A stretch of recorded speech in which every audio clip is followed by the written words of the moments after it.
Hi friends, welcome to my channel. ఎలా ఉన్నారు మీరందరూ? కామెంట్ సెక్షన్లో నాతో షేర్ చేసుకోవడం మర్చిపోద్దు. ఈరోజు నేను మీతోని నా ఈవినింగ్ వ్లాగ్ని మీతో షేర్ చేసుకోబోతున్నానండి. ఈ వ్లాగ్లో నేను మంచి కాబోలి శనగల కర్రీ ఒకటి చూపించాను, నా night time skin care routine చూపించాను అండ్ చాలా చూపించాను. మీలా ఇంట్రెస్టెడ్ ఉంటే కీప్ ఆన్ వాచింగ్. ఈవినింగ్ 5 o'clockకి మా ఇంటి దగ్గర బ్యూటిఫుల్గా సన్సెట్ అవుతుందండి. చాలా బాగా అనిపిస్తుంది ఇక్కడ కూర్చుని మీరు వ్యూ చూస్తూ ఉంటే. మా ఎదురుగా బిల్డింగ్లో సన్సెట్ చాలా బ్యూటిఫుల్గా కనిపిస్తుంది. ఆ కింద ఉన్న టెంపుల్లోని అండ్ ఆ కొండ మీద ఉన్న టెంపుల్ నుంచి రోజంతా మంచిగా మంత్రాలు అన్నీ వినిపిస్తాయండి. మార్నింగ్ లెగిస్తే సుప్రభాతం కూడా చాలా బాగా వినిపిస్తుంది. అండ్ నా ఈవినింగ్ స్టార్ట్ అవుతుంది మంచి కప్ ఆఫ్ టీతోని. ఈరోజు నేను మిరియాలతోని టీ చేసుకోబోతున్నాను అనమాట. లైక్ మామూలుగా పాలతోనే చేస్తాను, బట్ అందులోని మిరియాలు, లవంగాలు, యాలకులు కూడా దంచుకుని యాడ్ చేసుకుంటాను. ఒకవేళ మీకు జలుబు, దగ్గు ఇలాంటివి ఉంటే ఈ మసాలా ఛాయ్ అనేది చాలా బాగా పనిచేస్తుంది అనమాట.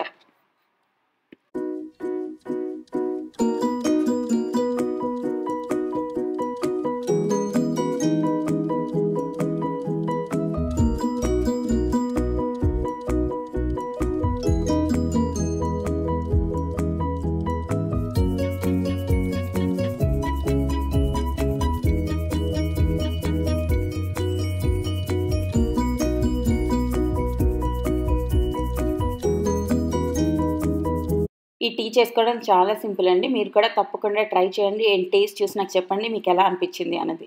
ఈ టైంకి సాహిల్కి ట్యూషన్ కూడా రన్ అవుతుంది. సో వాడు ట్యూషన్ చదువుతూ ఉంటాడనమాట. ఆల్మోస్ట్ అన్నీ వాళ్ళ మేడమే చూసుకుంటారండి. దాని తర్వాత హోంవర్క్ ఏమైనా మిగిలిపోతే మిగిలింది ఇంకా ఏమైనా చదివించాలంటే నేను రాత్రి మళ్ళీ చూసుకుంటాను అనమాట. ఈ వ్యూ చూస్తూ నేను నా కప్ ఆఫ్ టీని కంప్లీట్ చేసి తర్వాత నేను ఫస్ట్ చేసే పని వాషింగ్ మిషన్ ఆన్ చేయడం. ఎందుకంటే నేను నైట్ టైమే వాషింగ్ మిషన్ అనేది రన్ చేసి బట్టలు ఎండేసి పడుకుంటాను అనమాట.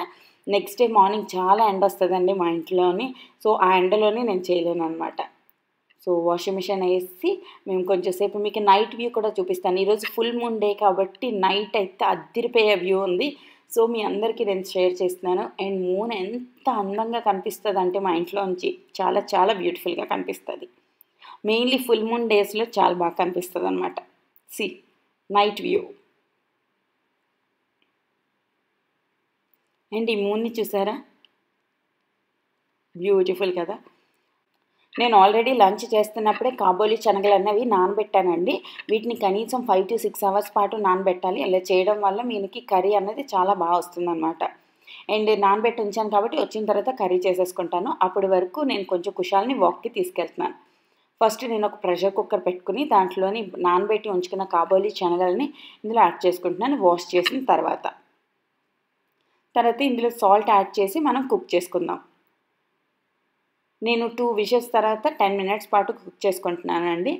అండ్ ఇది ఒకవేళ ఫుల్గా కుక్ అవ్వకపోతే కూడా పర్వాలేదు. మీరు హ్యాపీగా కర్రీ అయిన తర్వాత కూడా ఒక విజిల్ పెట్టుకుంటే అయిపోతుంది అనమాట. దీంట్లోనే నేను కొంచెం సాల్ట్ యాడ్ చేసుకుని ఒక్కసారి మిక్స్ చేసి కుక్కర్ మూత పెట్టేసుకుంటాను. ఈ ప్రెషర్ కుక్కర్ చాలా బాగుందండి. పాన్ మోడల్ కదా, నాకు చాలా నచ్చింది. విజిల్ వచ్చేస్తుంది. దాని తర్వాత వీటిని పక్కన తీసి స్ట్రెయిన్ చేసి వాటర్లోంచి పక్కన పెట్టుకుందాం. చూసారా, ఫుల్గా అయిపోయింది కాబట్టి ఇంకా కుక్కర్ పెట్టాల్సిన అవసరం లేదు. జస్ట్ నార్మల్ కర్రీ తాలింపు పెట్టేసుకుంటే అయిపోతుంది అన్నమాట. ఈ కర్రీ కోసం నేను ఇప్పుడు మసాలా గ్రైండ్ చేస్తున్నానండి. ఈ మసాలాకి ఆనియన్స్ని గ్రైండ్ చేసి పేస్ట్ చేసుకుంటాను. ఆనియన్స్ మీద జింజర్ గార్లిక్ ఉంటే జింజర్ గార్లిక్ కూడా ఇందులో యాడ్ చేసుకోండి. నా దగ్గర ఈరోజు జింజర్ గార్లిక్ లేదు, సో నేను జింజర్ గార్లిక్ పేస్ట్ యాడ్ చేస్తున్నాను. దాంట్లోని కొంచెం రెడ్ చిల్లీ పౌడర్ యాడ్ చేసి ఈ మూడింటిని మిక్స్ చేసి గ్రైండ్ చేసి పేస్ట్గా చేసుకుంటాను. తర్వాత కుక్కర్ పెట్టుకుని దాంట్లోని కొన్ని మిరియాలు, బిర్యానీ ఆకు, లవంగాయలు, యాలకులు ఇలాంటివన్నీ యాడ్ చేసుకోండి. అదే బిర్యానీ మసాలా దినుసులు అనమాట. అవి యాడ్ చేసుకున్న తర్వాత మనం ఆల్రెడీ పేస్ట్గా చేసుకున్న ఆనియన్, జింజర్ గార్లిక్ పేస్ట్ని ఇందులో యాడ్ చేసుకుని బాగా వేపుదాం.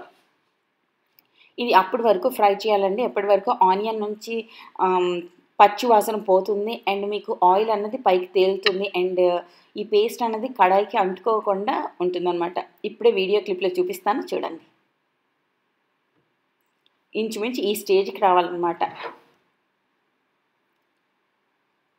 కొంచెం బాటమ్ అనేది థిక్గా ఉన్న కడాయిలో చేసుకున్నారంటే మీకు ఈజీ అవుతుంది.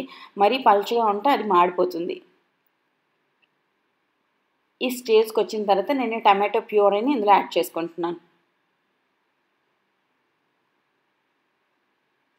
చూసారా పేస్ట్ అనేది కడాయికి అంటకుండా ఎలా అవుతుందో. ఇక్కడ మంచి స్మెల్ కూడా వస్తుందండి మీకు ఈ మసాలా నుంచి. తర్వాత మనం యాడ్ చేసుకుందాం టమాటో ప్యూరీ. నేను ఇక్కడ 2 మీడియం సైజ్ టమాటోస్ని తీసుకుని గ్రైండ్ చేసి ఉంచుకున్నాను. సో దాన్ని కూడా యాడ్ చేసుకుందాం. కర్రీ థిక్గా రావాలి అంటే ఒక చిన్న ట్రిక్ ఉందండి. అదేంటి అంటే మీరు గ్రైండర్లోనే కొన్ని కాబూలీ శనగలని కొన్నిటిని గ్రైండ్ చేసి పేస్ట్గా చేసి ఉంచుకోండి. ఇది మీరు ఈ కర్రీలో కలిపేస్తే ఏంటి అంటే చాలా టేస్ట్ అనేది చాలా బాగా వస్తుందన్నమాట. కర్రీ అన్నది థిక్గా వస్తుంది. నార్మల్లీ కాజు పేస్ట్ కూడా కలుపుకోవచ్చు, లేదంటే కొబ్బరికాయ పాలు ఇలాంటివి కూడా కలుపుకోవచ్చు. నేను ఇక్కడ కాబూలీ శనగలని కొంచెం పేస్ట్గా చేసి యాడ్ చేసుకుంటున్నాను అన్నమాట. తర్వాత ఇందులో సాల్ట్, పసుపు, కారం, చన్నా మసాలా ఇవన్నిటిని యాడ్ చేసి ఒక 2 నిమిషాల పాటు వేగించుకుందాం. తర్వాత ఇందాక పేస్ట్ చేసి ఉంచుకున్న కాబూలీ శనగలను కూడా వేసి కొంచెం ఫ్రై చేసుకుందాం. తర్వాత కొంచెం వాటర్ యాడ్ చేసుకుని మిక్స్ చేసి దీంట్లోనే మనం కుక్ చేసి ఉంచుకున్న శనగలను వేసేసుకుందాం. చూసారా ఈ కర్రీ చేసుకోవడం ఎంత ఈజీయో. దాని తర్వాత దీంట్లోనే కసూరి మేతి యాడ్ చేసుకోవచ్చు, పుదీనా, కొత్తిమీర యాడ్ చేసుకోవచ్చు. మీ టేస్ట్కి తగ్గట్టుగా యాడ్ చేసుకుని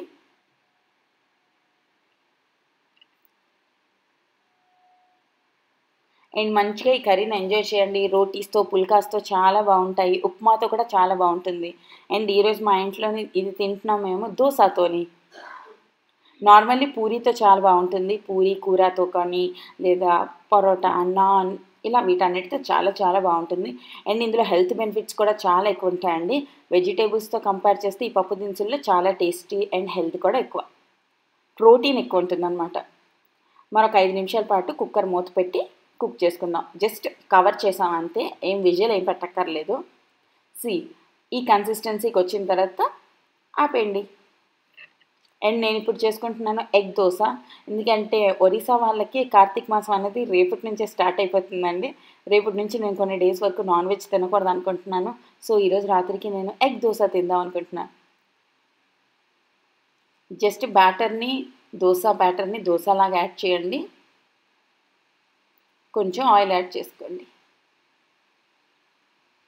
ఆయిల్లో నేను ఇప్పుడే డీప్ ఫ్రై చేశానండి కాలీఫ్లవర్ పొటాటో, అందుకే ఆ ఆయిల్ కొంచెం రెడ్గా ఉంది. దాని తర్వాత నేను ఇక్కడ ఎగ్ యాడ్ చేసుకుంటున్నాను. దాన్ని దోశ మొత్తం స్ప్రెడ్ చేసుకోండి. దాని తర్వాత మెల్లిగా దీన్ని టర్న్ చేసి 2 వైపులో ఫ్రై అయితే మన ఎగ్ దోశ అండ్ కాబూలీ శనగల కూర రెడీ అయిపోయిందండి. చాలా టేస్టీగా ఉంటుంది. తప్పకుండా ట్రై చేయండి. ట్రై చేస్తారంటే నాకు కింద కామెంట్ సెక్షన్లో చెప్పండి. దాని తర్వాత తొందరగా నేను బెడ్ అనేది సర్దేసి నేను మళ్ళీ మీకు night time skin care routine దగ్గర కలుస్తాను.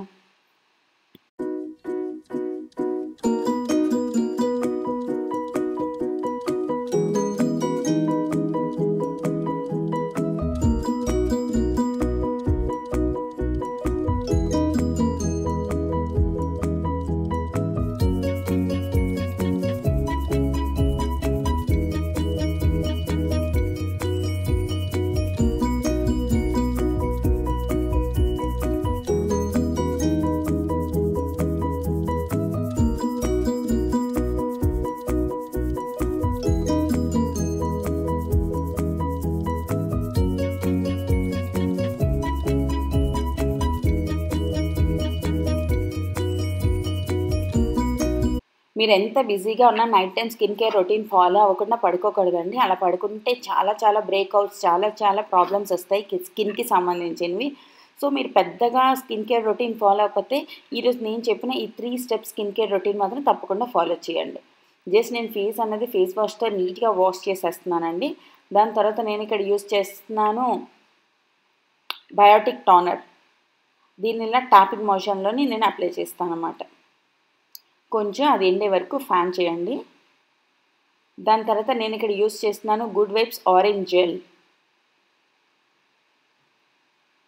ఇది మీ స్కిన్కి చాలా మంచిదండి. చాలా సీరంలా పనిచేస్తుంది. ఎట్ ప్రెజెంట్ నా దగ్గర ఒక మంచి సీరం ఏది లేదు. సో నేను ఈ ఆరెంజ్ జెల్నే సీరంగా యూస్ చేస్తున్నాను అన్నమాట. ఇది కూడా మన స్కిన్లోకి మొత్తం అబ్జర్వ్ అయ్యే వరకు కొంచెం మసాజ్ చేయాలి, ఒక 30-40 సెకండ్స్. మీ ఐస్ చుట్టూ కూడా ఇది మసాజ్ చేయండి. దీనివల్ల డార్క్ సర్కిల్స్ కూడా తగ్గుతాయి. ఇది మొత్తం అబ్జార్బ్ అయిపోయిన తర్వాత కొంచెం మాయిశ్చరైజర్ అప్లై చేసుకోండి. మీది ఆయిలీ స్కిన్ అయితే మ్యాటిఫైయింగ్ మాయిశ్చరైజర్ రాసుకోండి. ఒకవేళ మీది డ్రై స్కిన్ అయితే హైడ్రేటింగ్ మాయిశ్చరైజర్ రాసుకోండి. నేను ఇక్కడ యూస్ చేస్తున్నాను బయోటిక్ కోకోనట్ క్రీమ్. ఇది నైట్ టైం యూస్ చేస్తున్నాను అనమాట. ఇది కూడా ప్రిటీ గుడ్ అండి. ఇది నా మోస్ట్లీ ఈవినింగ్స్ ఇలాగే ఉంటాయి. కుకింగ్ ఏదైనా డిఫరెంట్ ఉంటుంది కానీ మిగిలినవన్నీ సేమ్ అండి. హోప్ మీ అందరికీ ఈ బ్లాగ్ నచ్చింది అనుకుంటున్నాను. నచ్చినట్టయితే యాజ్ యూజువల్గా లైక్, షేర్ అండ్ సబ్స్క్రైబ్ చేయండి. మరో వీడియోతో రేపు కలుస్తా. అప్పటి వరకు tata, bye bye, good night.